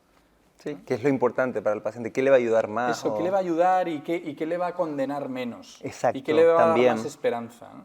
También. Por ejemplo, que inicia la labor del psiquiatra, la psiquiatría. Y te lanzo una pregunta que me gusta hacer en mi podcast. A nivel humano, a nivel personal, ¿qué te ha aportado a ti dedicarte a lo que te dedicas? Vamos, claro, me ha aportado mucho. Esa la tenía yo en la tarjeta también, ¿eh? Pues, hombre, es que quizá te agradezco la pregunta, pero va más allá de qué me ha aportado. O sea, yo creo que mi profesión, nuestra profesión, nos ha configurado. O sea, no es ya aportado, es que nos ha transformado, ¿no? Y yo creo que nos ha transformado sobre todo en ser plenamente consciente de la vulnerabilidad del ser humano. Es decir, al continuamente estar, yo claro, como estoy en la pública, pues cada día me veo pues a 12, Claro, 10, 12 pacientes, uno, otro, y es habitual en una mañana normal ideas de suicidio, autolesiones, gente que no tiene nada de ganas de vivir, gente que le están ocurriendo fenómenos mentales que son muy inusuales, que son muy extraños. Entonces es un convivir con el sufrimiento y con la vulnerabilidad que te lleva a pensar la idea de esto no son ellos, sino que el ser humano es muy vulnerable y yo también lo soy y la gente que me rodea es vulnerable. Y que seamos vulnerables nos hace peores o inferiores, no, porque en la vulnerabilidad, por ejemplo, está la capacidad para generar vínculos. Es decir, a ti te cae bien una persona no porque sea perfecto. El Mr. Perfecto, la Mrs. Perfecta, en general nos genera tirria y nos genera rechazo.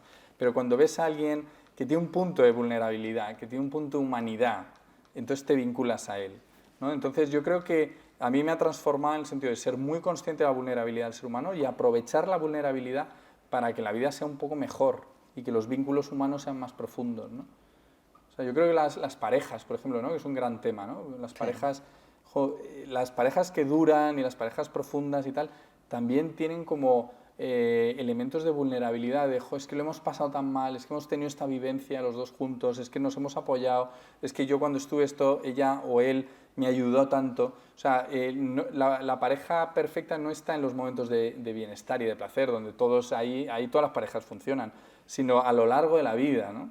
En los devenires, ¿no? Y pongo ese ejemplo, pero también la amistad o los compañeros de trabajo. Esa sería un poco mi respuesta. Tenemos otra preguntita por aquí. Ay, vale. Buenas tardes y muchas gracias. Hemos tenido una invitación del doctor Eduardo y muy agradecido. Ellos son representantes, puedes decir, de la Asociación de Pacientes de Fuerteventura. Sí, de Salud Mental de la Asociación de Fuerteventura. Y hemos venido a su charla. Me dijeron que era muy importante que vinieran, Bueno, pero que hayan disfrutado.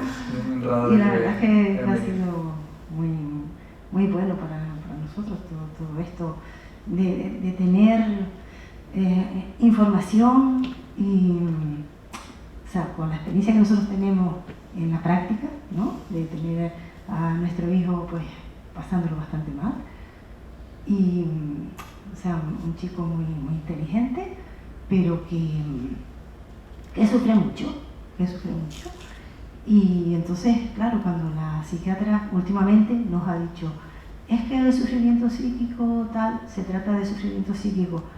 Bueno, también he oído mucho de otros psiquiatras que no es enfermedad, entonces que es una experiencia humana y que bueno, que son personas que tienen pues otro recorrido, no sé, o otras vivencias.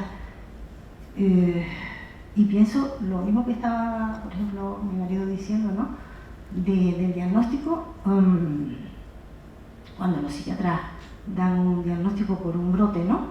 La primera vez, toma, te cayó encima, ahí, no te la puedes quitar de arriba.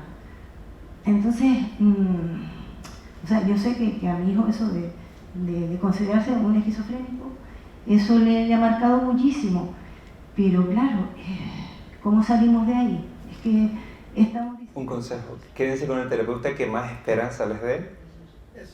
Sí. Y como decía una paciente muy bien, decía, yo me he dado cuenta, doctor, como la novia, si no la dejo, me busco otra. Si no tengo un buen terapeuta, busco otro, porque yo lo que necesito es esperanza y capacidad de ver un recorrido que el psiquiatra que me atienda crea en mi recuperación. Es triste, pero hay veces que confrontas a compañeros que, ¿por qué más son? Por banalidad, por superficialidad, por narcisismo, por su propia experiencia personal, son seres humanos, no tienen esperanza que devolver. Entonces, claro, también hay que decir, igual ni siquiera el propio psiquiatra es consciente de eso, es decir, busca un terapeuta que, ¿sabes? El paciente tiene que ser consciente de que también, que no es irse al curandero, no, las cosas no se pueden sacar de contexto y lo puedes llevar al extremo, pero si tú devuelves esperanza y das empatía, incondicionalidad en la recuperación, el proceso sucede, el cambio se produce. Debería ser así. Es mi experiencia. No sucede porque en realidad la pastilla es lo que lo soluciona todo. Entonces, está mejor porque está tomando pastillas, ¿vale? Pero ¿y hasta cuándo? ¿Toda la vida? Eso se habla con el paciente, claro. Me rebele contra eso si hay un sistema establecido ya, que eso es así, ¿de qué estamos hablando? Nosotros vinimos para cambiarlo, quiero decir, si nosotros fuéramos narcisistas o nos pusiéramos en una posición de superioridad, no les habría invitado. Tendría que hablar de mi libro y todos me devolverían que chechi son, los psiquiatras, tal, cuánto conocen, cuánto tal, hablarías mucho más. Si no hablan de enfermedad mental, precisamente porque queríamos hablar de la parte humana que nos une y de saber que nosotros también podemos enfermar. Sí. Bueno, brevemente, es que el caso que han contado ellos resume a la perfección muchas de las cosas que hemos hablado a nivel teórico. Es decir, por un lado, dar un diagnóstico que acaba siendo una losa, una condena de muerte, sin esperanza, sin capacidad de recuperación y que hace daño, ¿no? O sea, que lo interioriza el paciente, se genera un autoestigma, la familia además dice, bueno, tenemos esta condena y ¿qué va a ser de nosotros? Y eso yo creo que lo criticamos, como que no debe ser así, y tú has reivindicado la esperanza, la capacidad de recuperación, el uso del diagnóstico que tiene que ser al servicio del paciente, etc. Pero luego los padres van a otro lado y alguien les dice, se va al otro extremo del tablero y les dice, no, esto no existe, esto no es una enfermedad. ¿No? Esto es una... Claro, el otro extremo. O sea, a veces, en vez de reformar la psiquiatría, modernizarla, integrarla en otros campos del conocimiento, hacer las cosas mejor, se ha ido al extremo maximalista opuesto, que es negar la enfermedad mental. Y entonces eso genera una desorientación en los familiares, porque es, o sea, que uno me dice que es una condena a muerte, esquizofrenia y tal, y otro me dice que no es nada, que es la experiencia humana y que todos oímos voces. Entonces genera un desconcierto. Yo creo que tendremos que eso, ir a hacer las cosas mejor, dar mejor los diagnósticos, los planes de tratamiento que no se basen exclusivamente en los fármacos. Los fármacos muchas veces son indispensables, no hay que negarlo, pero junto a otras medidas... Y afortunadamente han mejorado mucho los efectos secundarios, el perfil. Claro, entonces, bueno, o sea, básicamente que el caso de su hijo es muy importante. O sea, me alegro que les hayan invitado, porque me parece que es la ilustración de muchos de los temas que estamos hablando en esta charla. Estamos hablando de conexión. A mí me gustaría aportar una cosa también referente a lo que dice Juan, perdone que le tutee. Me ha parecido, la verdad, que súper importante el discurso y además cómo lo ha ido narrando, porque no se trata de cambiar de terapeuta. O sea, su hijo lleva la losa a donde quiera que vaya, ¿no? Es decir, no es solo cuando va a psiquiatría, es cuando va al médico de atención primaria y va, por ejemplo, a cualquier otra especialidad. En su informe, resumen, aparece el diagnóstico. Y yo que he estado puesto de responsabilidad y muchas veces han venido personas a quitarse, a pedir, a solicitar formalmente eliminar el diagnóstico, les puedo decir que es imposible. Entonces, no podemos generarle una expectativa de que cambie de terapeuta y que ya eso se resuelve, porque no es tan fácil, porque el diagnóstico con 16 años que tiene puesto pues ese chico, va a ser muy difícil que se lo quiten, por lo menos en la administración pública, porque no hace falta que se lo quites, puedes cambiar la vivencia del hecho. Lo entiendo, que es lo interesante. Eso, porque la parte esa burocrática es inmensamente difícil. Yo creo que el tema está aquí en que, como decía Guillermo, pensarlo bien antes de ponerlo y explicarlo si se pone, porque una vez que te lo ponen, y es en la tesitura que están ellos, es muy complicado, por no decir imposible, quitarlo. Lo que le podrán a lo mejor es añadir otro que suavice, pero como vemos muchos pacientes a lo largo de nuestra trayectoria que tienen 10 diagnósticos, 9 diagnósticos y uno va solapado sobre otro. Natalia, si tiene 2 episodios psicóticos y está 10 años estable, se le puede quitar. Sí, pero tiene puesto esquizofrenia. Y para tú solicitar a la administración pública que ese diagnóstico desaparezca... Sí, pero es una cuestión distinta, porque ese diagnóstico se le ha puesto y se le ha mantenido evolutivamente, porque en el otro caso condiciona un derecho, que ese diagnóstico le haga menos vulnerable en caso de una nueva crisis. Entonces siempre va a permanecer en la administración, pero no desde el punto de vista sentenciador o maximalista, sino en el sentido de decir, oye, que si vuelve a pasar un episodio psicótico, lo tiene. Yo a veces le digo, ¿yo qué tengo, Eduardo? Pues tienes esto, tal, pero bueno, lo importante es lo que tengas. Y tengo que darte el informe para que me dé una ayuda para integración social. Pues no te preocupes, esquizofrenia. Y hay esquizofrenia, sí, pero esto es para el informe. Esto es burocracia, lo importante es lo que tú sientes y cómo lo gestionas. ¿Qué haces con el diagnóstico? ¿Cómo lo vives? ¿Te chirría? ¿Te puedo ayudar a que no te chirríe? ¿Te puedo hacer darte esperanza? El uso del diagnóstico es muy necesario y probablemente pues, le haya servido en muchas ocasiones, pero si para ese chico está haciendo una losa y está haciendo con tanta dificultad, pues claro, habría que hablarlo con él. Puedes comentar la vivencia del diagnóstico y si se puede cambiar o no. Pero que la administración pública, no sé, Guillermo, la experiencia que tú tienes en Madrid, sí. Pero yo les digo que es muy harto complicado, por no decir imposible. Yo creo que tienes toda la razón, Natalia, me parece muy buena puntualización lo de la dificultad administrativa que a veces se tiene. Que son diagnósticos, ¿no? Que yo creo que todos estamos de acuerdo que son enormemente provisionales, o sea, que son de una heterogeneidad. O sea, hablando desde el punto de vista puramente científico, pero vamos a ver si es que hay esquizofrenia, yo veo pacientes con ese diagnóstico que son tan dispares, es decir, que yo creo que estamos cerca de ir generando subgrupos. Yo soy optimista con la inteligencia artificial, con los big data, tal. Hombre, iremos acotando, es que es una palabra que yo creo que quedará en el pasado, sí, quedará en la historia un poquito la historia negra de la psiquiatría. Yo creo que acabaremos... Ya tiene tanto estigma que es muy difícil de vincular ese significante. Ya no sirve ya de poco. Más... Perdón, decía antes que ¿quién estuvo en el Senado? ¿Quién estuvo en el Senado? Los dos. Él participó y a las 2 semanas fui yo. No, vamos a ver. yo no sé la legislatura esta si va a llegar a septiembre, pero por decirte algo, nosotros estamos invitados en septiembre a ir al Senado a explicar algo que estamos en la única isla que está, de Canarias, en plan piloto. Tenemos un programa que se llama EduSAME, Educando en Salud Mental, en todos los colegios, institutos y tal. Entonces, el año pasado tuvimos en torno a 12.000 niños educando en salud mental, con personas, psiquiatras, en fin, personas que saben esto, ¿no? Entonces nos van a llevar, nos quieren llevar, y entre ellos voy a ir al Senado, para la futura ley que se está haciendo en salud mental. Y yo pienso decir allí, no sé lo que digan ustedes, que esa ley contemple esto por ley, lo que les estoy diciendo, la revisión de los diagnósticos que se contemple por ley. Me parece muy interesante. Que sí. se contemple por ley. Sí, sí. Porque incluso si nosotros quisiéramos ir a un juzgado a reclamar esto, el juez no nos hace caso, porque siempre va a tener el forense que va a decir que es eso. Sí, claro, ahí está el tema del diagnóstico como una capacidad de ayuda social en la incorporación a la vida habitual, o como un estigma. Ahí está el matiz que uno puede ser flexible con ello. O sea, claro, o sea, y Natalia lo decía, o sea, a mí me parece una petición muy ciudadana, muy razonable, solicitar que tanto el grado de discapacidad como el diagnóstico sean revisables, por ejemplo, cada 5 años. Claro, o sea, me muy parece, bien, esa es la línea. Me parece una solicitud ciudadana, vamos, nada maximalista. Pues la recogemos porque el miércoles vamos los dos al Congreso de los Diputados a las 4 de la tarde. El miércoles de la semana que viene. Muchas gracias, ¿no? Si esto lo plantea. Así es, sí.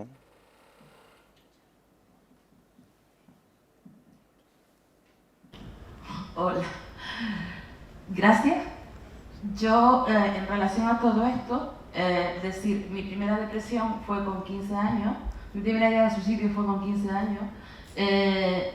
Yo no creo que haya tanto problema desde mi punto de vista en sí, en el diagnóstico, como la persona que lee el diagnóstico.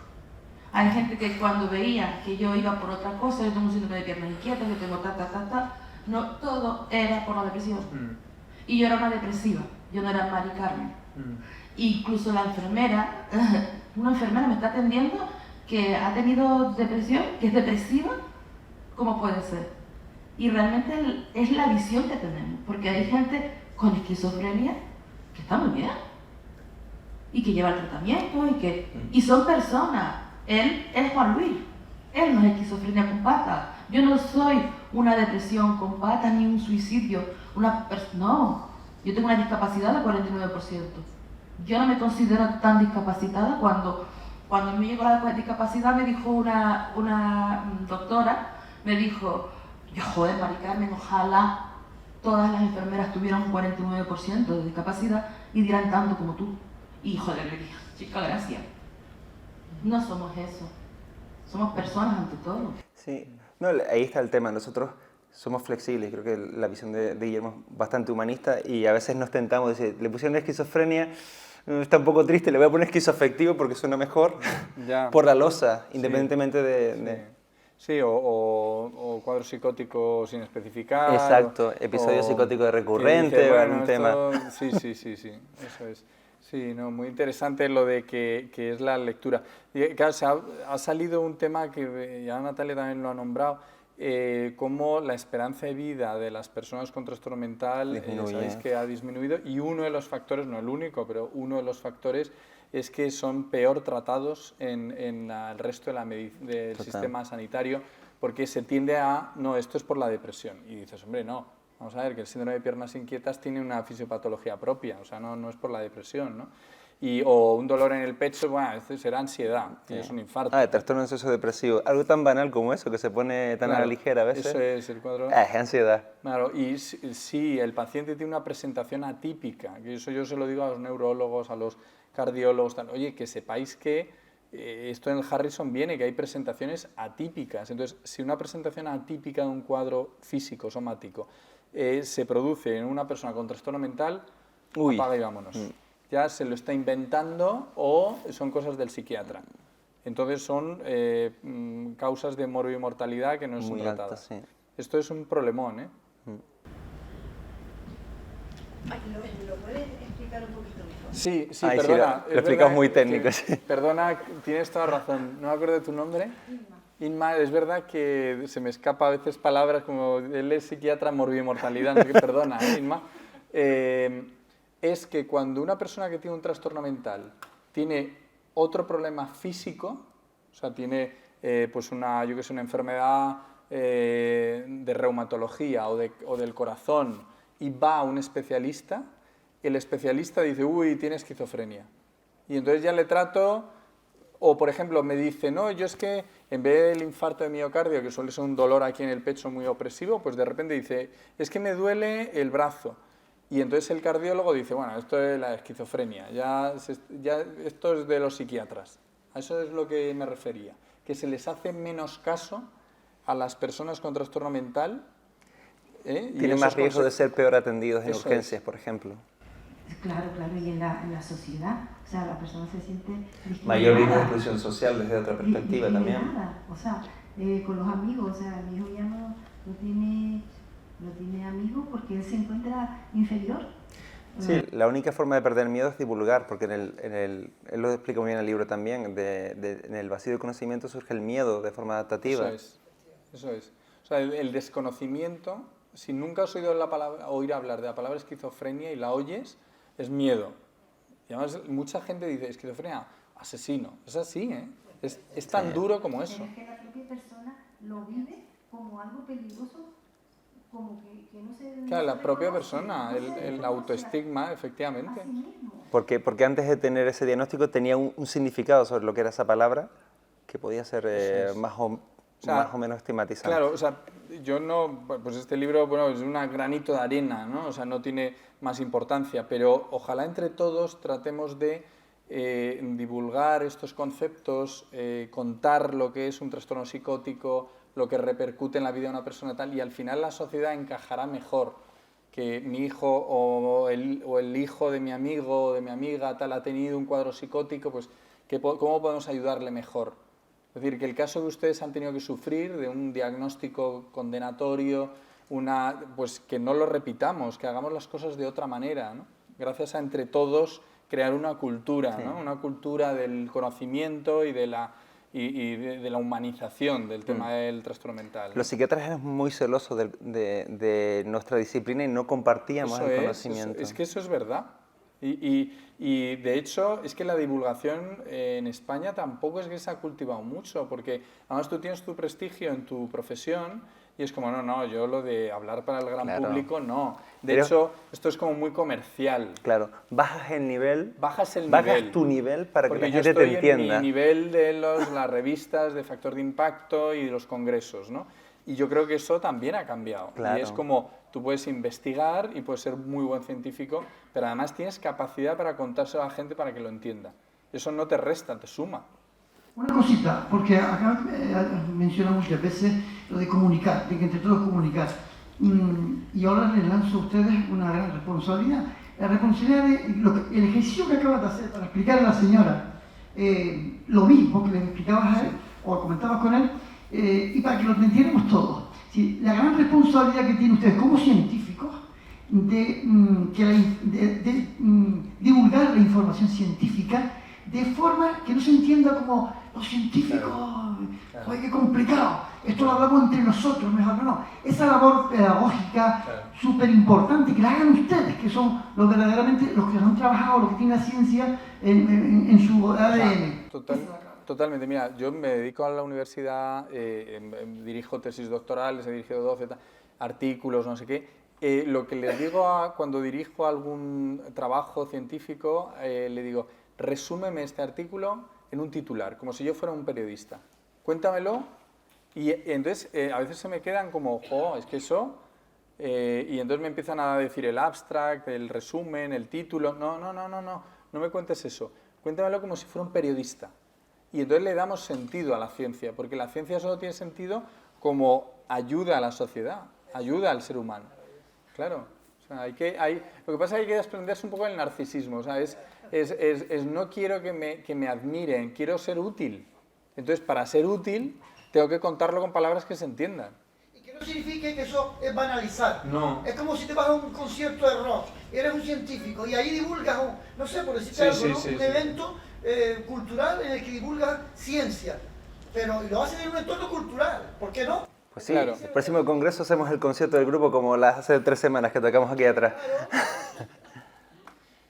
Muy bien. Oye, yo entiendo Oye, que estaréis muchísimas un poco gracias, Fran. cansados. Haz un cierre... Ah, bueno. Caballero, ¿El qué? tiene usted un obsequio Ah, de la sí. Asociación Canaria de Salud Ay, Mental. bueno. Qué bien. Gracias, Carlos.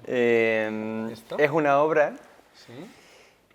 Me gustaría que tú hicieras la interpretación de qué representa para ti o... no lo sé, no es tengo ni idea. un arte abstracto, pero es interesante el Cuéntame concepto un del poco artista. el contexto. Bueno, parece, o sea, algo que está dentro de algo, ¿no? Como una especie de semilla, de embrión o de algo que puede Qué crecer. interesante, ¿eh? Sí, eso es lo que se me Qué viene a la interesante, cabeza, qué ¿no? curioso, porque... sí. Y algo que se protege mucho, que es valioso, pero me inspira como crecimiento. Esa es un poco la... Qué bueno. ¿Cuadra? ¿Sí? Es curioso. Sí. Es la interpretación que muy similar a la que yo le di, pero encima la figura se llama equilibrio porque el autor dice que primero ahí tienes una especie de cerebro en miniatura que representa la mente y cómo se prolonga, a la vez parece una dendrita de una neurona Sí. que intenta conectar, que aunque está inserta, se abre al exterior Sí, y sí, se llama equilibrio porque en cualquier posición que la pongas, no cae. Mira. Interesante. Habla sobre su concepto de equilibrio mental. Sí. Oye, fantástico. ¿Y el autor es? Se llama José Luis de León ¿Vale? y te lo regala con cariño. Bueno, pues oye, muchísimas gracias, la verdad. qué ya amable. lo... Muy bien.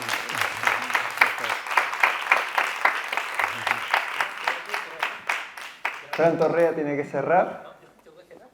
Tienes que cenar, pero para cenar tienes que cerrar. Pues, ¿qué digo? Gracias por venir. Está siendo una experiencia religiosa este congreso para mí. Y la verdad que ver ese lado oculto de los profesionales como ciudadanos de a pie, para mí es un regalo poderlo conocer. Porque si algún día, por cosas de la vida, tengo que llamar a la consulta de un psiquiatra, yo creo que mi enfoque será totalmente distinto al que tenía antes de este congreso. Yo soy feliz. Y ahora a firmar libros. Y ahora firmar libros. Bueno. Gracias. Muy bien, gracias, Eduardo.